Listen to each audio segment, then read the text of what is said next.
देखो पूछता हूँ मैं, जो पढ़ाया मैंने आपको, क्या पढ़ाया, ठीक है जी, इसको पकड़ लेना आपने, क्या पढ़ाया मैंने अभी, मुझे बताओ। एक हाइब्रिडाइजेशन जो हमने पढ़ा, वो हाइब्रिडाइजेशन हम कैसे निकालते हैं। हाइब्रिडाइजेशन की बात करें अगर हम कैसे निकालते हैं हाइब्रिडाइजेशन, फार्मूला क्या था हाइब्रिडाइजेशन निकालने का। सर 1/2 हाँ, हाफ ऑफ, नंबर इस मुंह के पास रखना है, half of number of valence electron plus number of surrounding electrons और प्लस फिर वो जो हमारे चार्ज लगे होते हैं जैसे प्लस का कैटाइन आइंस वाले, फिर उनको फिर जो हम उनको प्लस प्लस करते हैं ठीक है। मतलब कहने का मतलब ये है कि हाइब्रिडाइजेशन निकालने का फार्मूला सर आपने बताया, ऐसे फार्मूले तो बड़े ज़्यादा हैं, लेकिन जो मैंने आपको अभी, क्योंकि अभी क्लास 11th आपकी, तो 11th क्लास होने के साथ साथ अभी शुरू में अभी आपके अभी 1-2 दिन ही हुए, तो इट मीन जो फार्मूला रहता है वो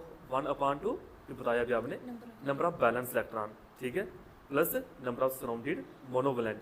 वो कौन कौन होते हैं, जैसे हाइड्रोजन, फ्लोरीन, क्लोरीन, ब्रोमीन, ये हमारे क्या होते हैं, मोनोवैलेंट। फिर आता है minus charge on cation plus charge on A9. Cation यानी कि उनके ऊपर जो प्लस का चार्ज होता है, और एनाइन यानी कि उसके ऊपर जो नेगेटिव का चार्ज होता है उनके ऊपर, ये हमने देखा।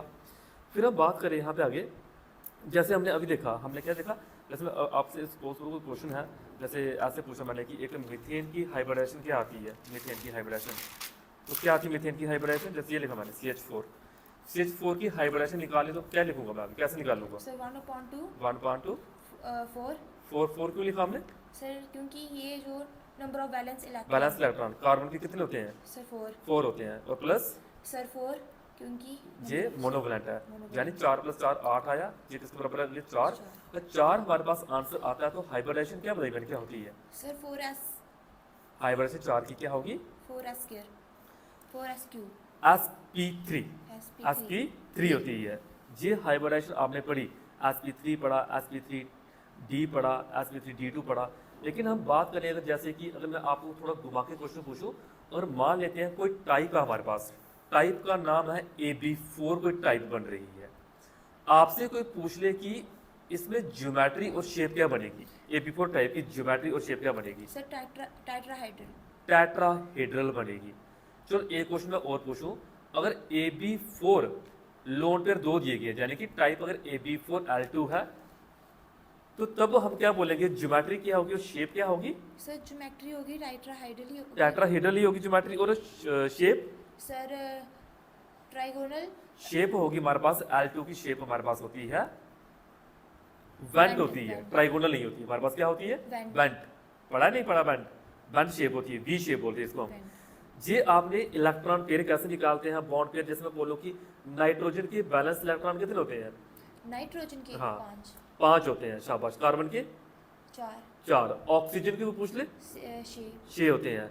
ये ऐसे कंसेप्ट हैं जो पूरी केमिस्ट्री क्लास 11th की चैप्टर 3 हो गया, चैप्टर 4 हो गया, ये चैप्टर का पूरा एक कंबाइंड स्ट्रक्चर कंप्लीट करते हैं।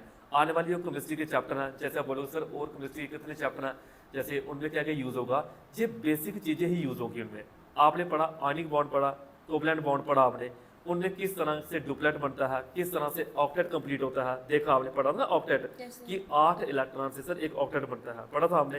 अगर वो ऑक्टेट बनता है तो जाने कि ये अपने आप को स्टेबल करने के लिए करते हैं। कोवलेंट बॉन्ड में हमने क्या पढ़ा, सर वो म्यूचुअल शेयरिंग से होता है। Example H2, O2, N2, CH4, कुछ इस तरह की एग्जाम्पल्स हमने की थी, ये चीज़ें हमने वहाँ पे केमिस्ट्री में देखी थी। बात करते हैं फिजिक्स में भी आपने बहुत कुछ पढ़ लिया 1-2 दिन में, ऐसा नहीं फिजिक्स में कुछ नहीं पढ़ा, अभी आपका 1-2 दिन ही हुआ। फिजिक्स की बात करें, जैसे कि मैं पूछूं डिफरेंशिएशन में जो x की पावर n है, वो फार्मूला किसके बराबर होता है, f की पावर x की पावर n, ये लिखा मैंने, डेरिवेटिव x की पावर n, ये किसके बराबर होता है, ये बता सकते हो किसके बराबर है ये, x की पावर n का फार्मूला सर xn+1 ना, वो इंटीग्रेशन का, ये देखो ये फार्मूला यूज किया अभी हमने x की पावर n का। पहले क्या लिखते हैं हम, n x की पावर में से क्या करते हैं, सब माइनस करते हैं, ये डिफरेंशिएशन फार्मूला। इंटीग्रेशन पूछो वो क्या फार्मूला होता है, इंटीग्रेशन x की पावर n dx का, sir xn+1 1 upon n plus 1। तो ये ऐसे फार्मूले हैं। अभी सिलेबस में तो डिफरेंशिएशन इंटीग्रेशन है नहीं है, लेकिन जो फिजिक्स के जो चैप्टर हैं उनके जो न्यूमेरिकल हैं उनमें इनका बड़ा यूज़ है, डिफरेंशिएशन का और इंटीग्रेशन का। चाहे मैं वर्क एनर्जी पावर चैप्टर की बात करूं, चाहे मैं फिजिकल वर्ल्ड एंड मेजरमेंट के न्यूमेरिकल की बात करूं, यानी कि जितने भी न्यूमेरिकल है उनमें मैथमेटिक्स चीज़ें यूज़ होनी ही होनी है, ये आपने एक ध्यान लेके चलना है। फिर अब बात करें हम डायमेंशन की।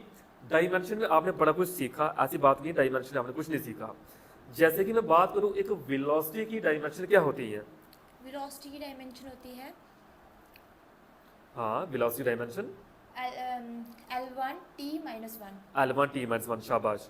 और एक्सेलरेशन की डायमेंशन क्या होती है? एक्सीलेशन की होती है T1 L1 T -2। L1 T -2। और सबसे इम्पोर्टेंट फोर्स की डायमेंशन क्या होती है?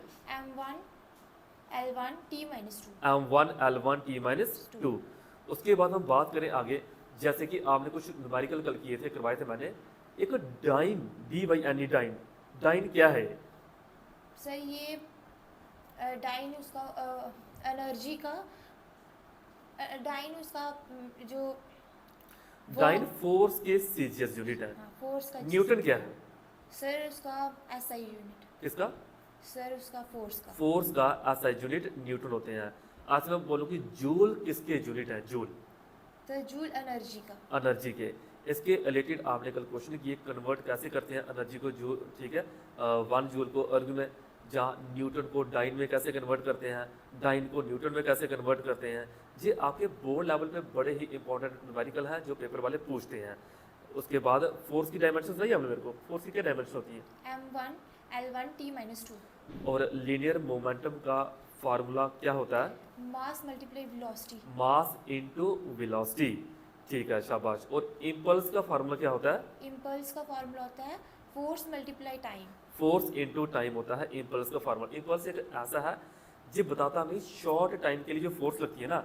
जैसे सपोज करो आपने ऊपर से जंप लगाया इस फर्श के ऊपर, आपने ऊपर से जंप लगाया एक रेत के ऊपर, दोनों में डिफरेंस है। आप सर रेत के ऊपर मैं जंप लगाऊंगी मुझे नहीं लगेगी, लेकिन फर्श के ऊपर जंप लगाऊंगी मुझे लगेगी।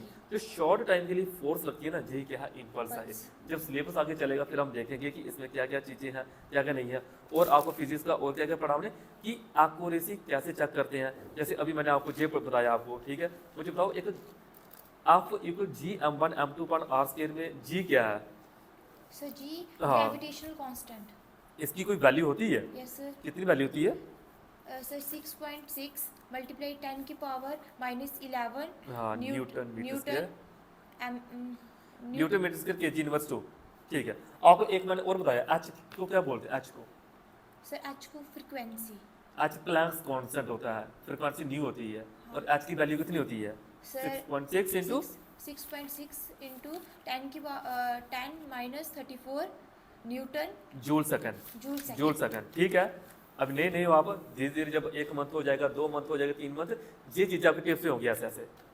जो भी क्लास 11th के बच्चे जो घर में बैठे हुए हैं, सोच रहे हैं कि रिजल्ट निकलेगा हमारा, हम क्लास ज्वाइन करेंगे, जब तक उन बच्चों ने क्लास ज्वाइन करनी है तब तक आपको फिजिक्स केमिस्ट्री आधे से ज़्यादा आ चुकी होगी, आधे से ज़्यादा आपने प्रिपेयर कर ली होगी। और फिजिक्स केमिस्ट्री ऐसे है कि एक आपको कंटिन्यूटी बना के रखना पड़ेगी। और 4 मंथ पढ़ रहे हो, आप सोचोगे मुझे बड़ा आ जाता है अब तो मुझे पढ़ना ही छोड़ देना, नहीं, ऐसा नहीं है। आपको उसके बाद और प्रैक्टिस करनी है। ये चीज़ें समय तो लग जाती हैं लेकिन भूल बड़ी जल्दी आती हैं। आप घर में जाके देखोगे हाँ सर ने ये पढ़ाया था, 4 दिन के बाद देखोगे आपको लगे यार ये सर ने बताया था, आज तो भूल ही गया मुझे। तो इसका जो सोल्यूशन है वो आपको डेली प्रैक्टिस करनी है, टेस्ट देने हैं, प्रैक्टिस करनी है, क्या करनी है? टेस्ट देने हैं, ठीक है। जहाँ तक लेक्चर को रखते हैं मैं कल के लिए टेस्ट आपको बता देता हूँ, टेस्ट क्या है कल के लिए।